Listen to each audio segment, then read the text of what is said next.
At kasama nito ay isang maliliit na planeta na tinatawag na Earth.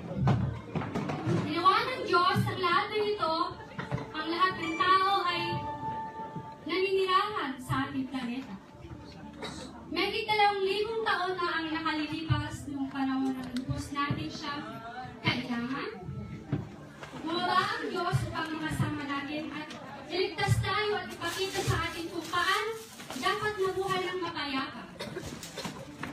Pinili ng Diyos na ipadala ang kanyang anak upang ipanganak sa gitna ng mga nakalimutan, hindi pinansin, at pinakadukha. Ito ang kwento kung paano tayo makasama ng Diyos. Kaya ating saliway ng kapanganakan ng ating mahal na Panginoong Jesucristo na kung saan nagsimula ang tunay na diwa ng Pasko na naghatid sa atin ng pagkakaisa, kapayapaan, pagmamahalan, at pag-ibig. At sabi niya, ang tunay ng diwa ng Diyos, in John 3:16, For God so loved the world, that He gave His only begotten Son, Jesus Christ, that whoever believes on Him shall not perish. Amen. Hallelujah.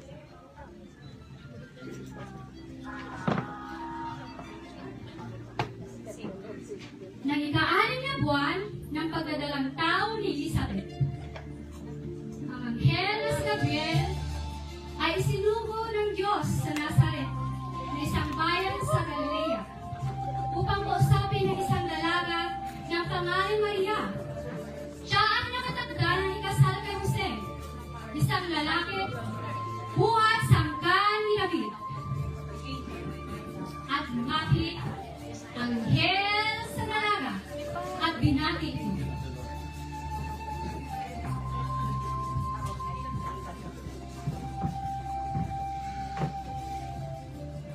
Magalang ka. Ikaw ay lubos na pinalulog.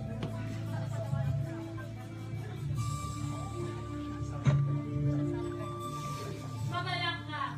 Ikaw ay lubos na pinalulog. Sumasayo ang Panginoon. Naguluhan si Maria sa sinabi ng anghel at inisip niya, mabuti kung ano ang kahulugan ng ganong balita. Huwag kang matakot, sapagkat naging kalugod-lugod ka sa Diyos. Makinig ka. Ikaw ay maglililigid at manganganak ng isang sanggol na lalaki at siya'y magiging dakila at kilalaning anak ng kataas-taasang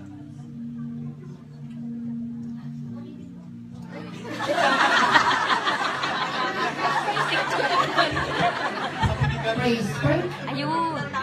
Okay, ulit. Balik. Take two po. Maria.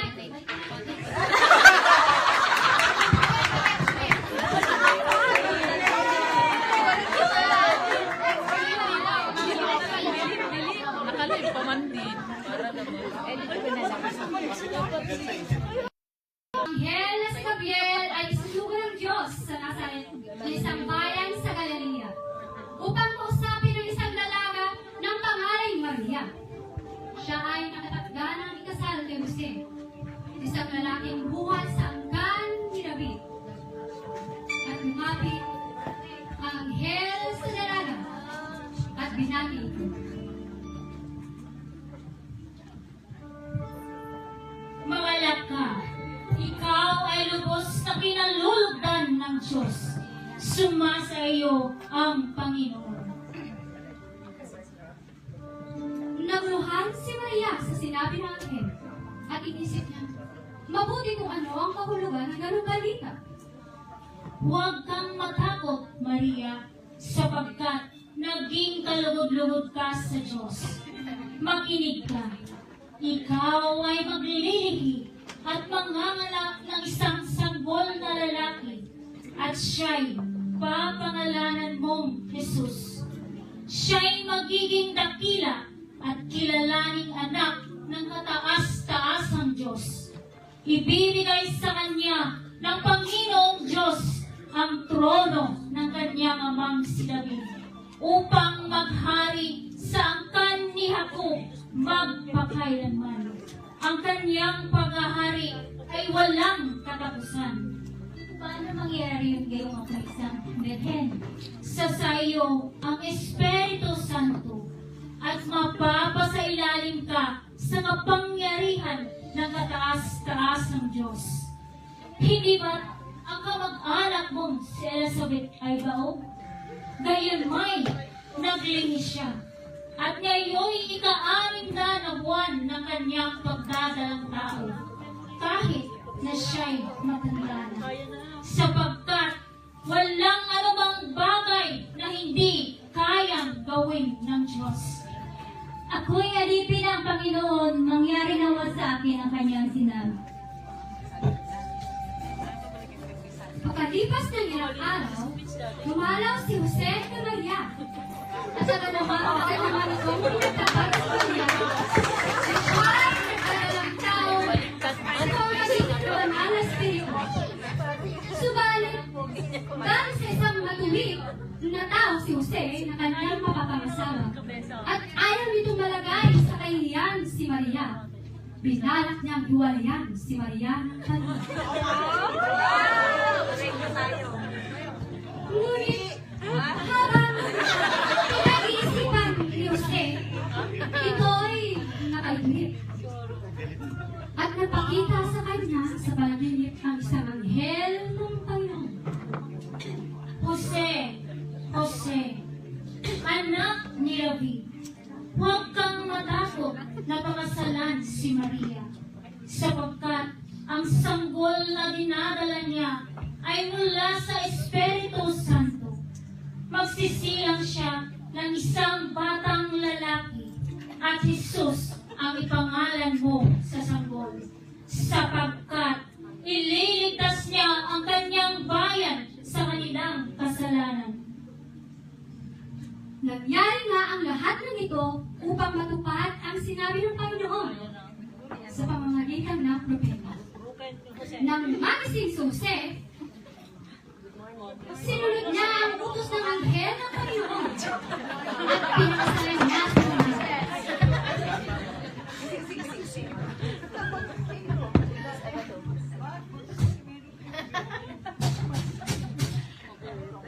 Maria, nabalito ako upang sa kasalan ka.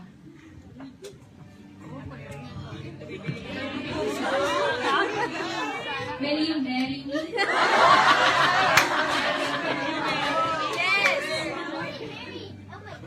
Maraming salamat, Maria.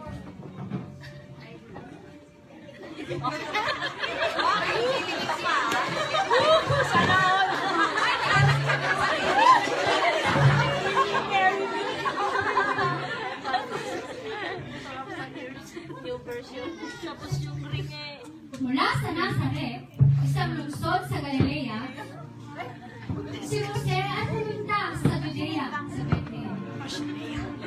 Nagbayang sila ng hari ng sapagkat siya'y nasaktan, Joseph, tabingi.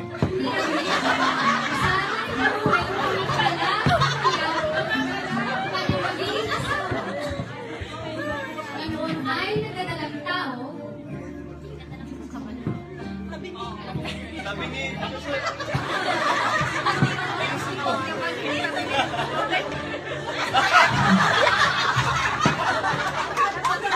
sila ay nasa Bethlehem, sumapit ang voice ng Panginoon Maria. Kaya, nagkaroon ng Jose ay makatipay lang.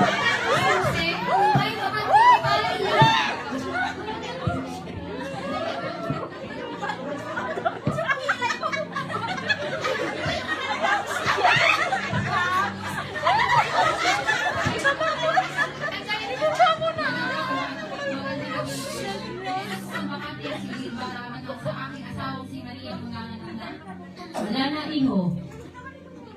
Ngunit, napansin ng matanda na parang nanganak na sila ng Parang kabawan ng nakakaiha. Sige, tumuloy kayo doon sa maliwanag. Susunod ako doon at kukuha lang ako ng gamit. Maraming salamat po. Sa yung bigot.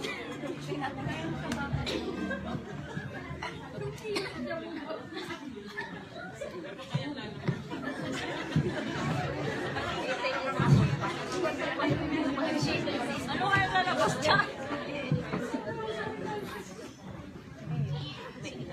Sige, Iha. Kumiri ka lang. Sige pa. Isa, dalawa, tatlo. Diri.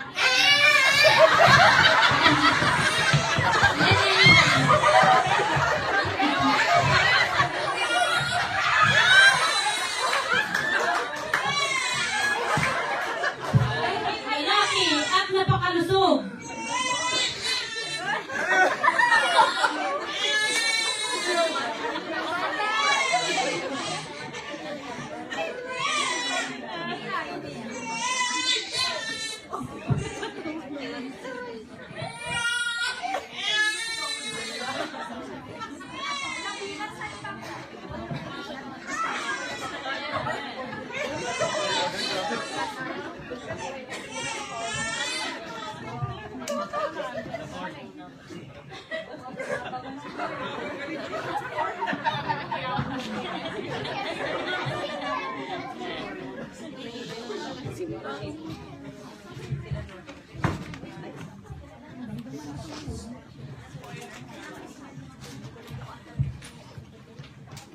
Panahon na ng paghahari ni Herodes sa Judea.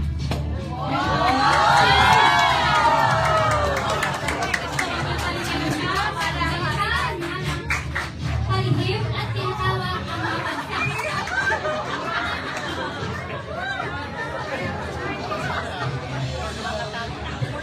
Panahon na ni Herodes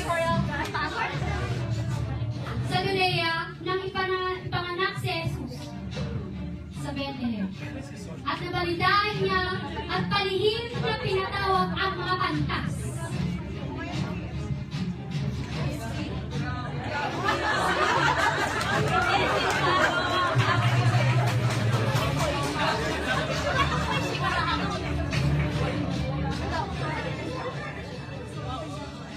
Magandang gabi, mahal na hari. Ano pong ipaglilingkod namin sa inyo? Totoo bang may hari na pinanganak sa Bethlehem? Opo, mahal na hari. Kung ganun, sige. Hanapin ninyong mabuti ang sagot. Kapag natagpuan mo siya, ipagbigay na lang agad sa akin at ako man ay pumunta ron at maglingkod sa akin. Ngunit, parang patay ni Herodes ang sanggol. Ano gagawin natin? Mukhang may masamang balak si Herodes. Huwag natin siyang sundin. Tara na, mag-iba tayo ng daan.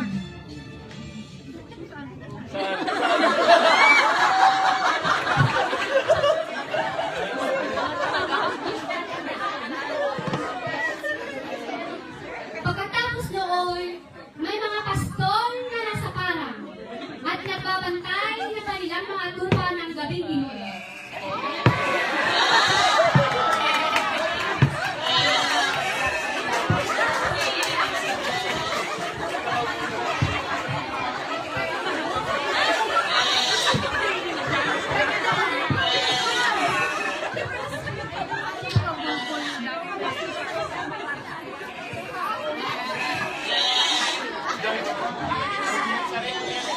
At ngayon sa kanila ang isang anghel ng Panginoon at nagliwanag sa kanilang paligiran.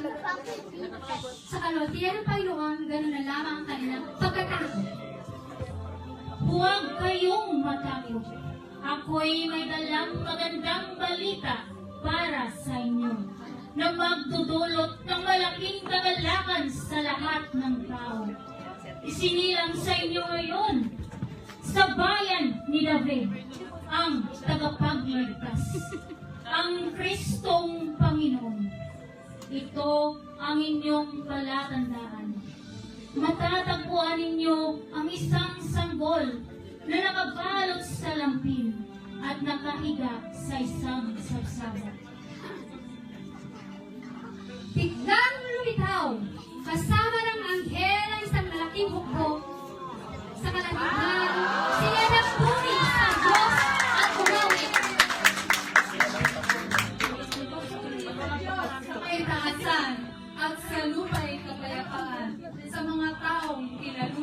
Maria. Joy to the world, the Lord has come. The earth receive her king. And every Paalis na ang mga anghel pabalik sa langit.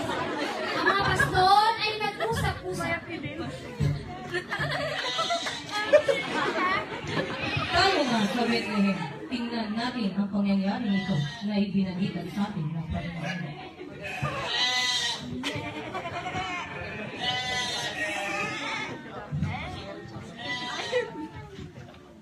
Agad naman silang pumunta at natagpuan nila si Maria at Jose. At naroon nga ang sanggol na nakahiga sa sapsaban. Na makita nilang pastor ng sanggol, isinalaysay nila ito at naguluhan si Maria at inintindi ito at pinagbulay-bulay. Hindi nagtagal, may 3 pantas na nagsikap hanapin ng sanggol sa Bethlehem. Nakita nga nila sa pamamagitan ng bituin na nanguna sa kanila. Mula pa sa silangan ay tumigil sa tapat ng kinaroroonan ng sanggol.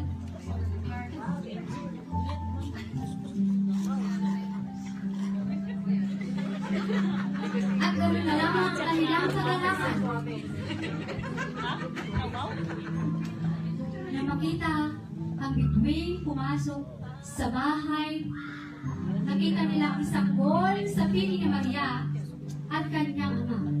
Nagpatira pa sila at sinamba ang sanggol.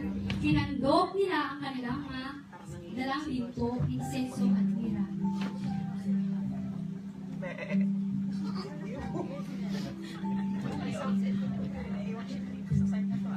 ginto sa hari para sa mga hari.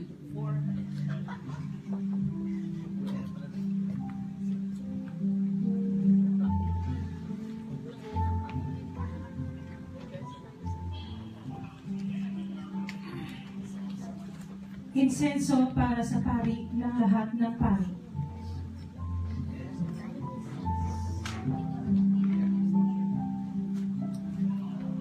Mira, ang regalo ko para parangalan ang iyong tagumpay.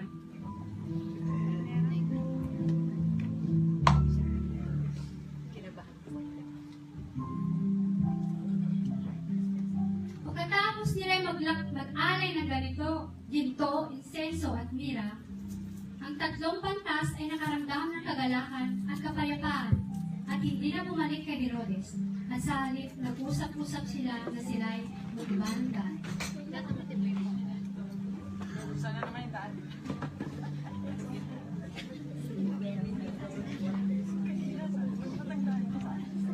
Sa dati.